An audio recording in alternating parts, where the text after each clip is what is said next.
老母啊！我只制服嘅，你可以話警察，你可以話叫，唔代表你俾佢侮辱嘅。我冇侮辱你，你侮辱我老母啊嘛，咁咪你侮辱我，我話乜生我嘅，點啊？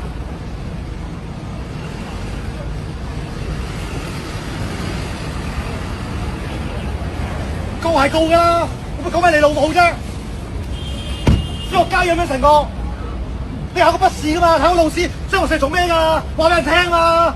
我幾年睇啊，考筆試，40年前啊，咁你咪應該知咯。考筆試，咁咪係咯，考筆試㗎嘛。你叫我考過啦，等陣。咁你真要考過啊？咁你真要考過，我雙學士牌行咗你可以買嘅，但我唔買嘛。巴閉啊你！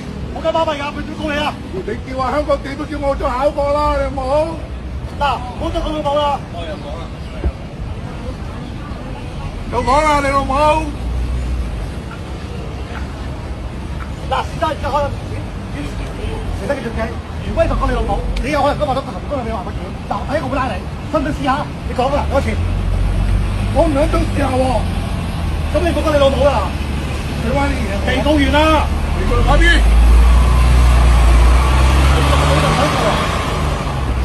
我同佢哋講㗎，你知唔知啊？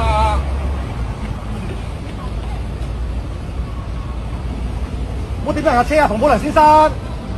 我冇掂過有車啊！你見到我掂過有車咩？提醒你啊！你咁樣多提醒，又唔得啊？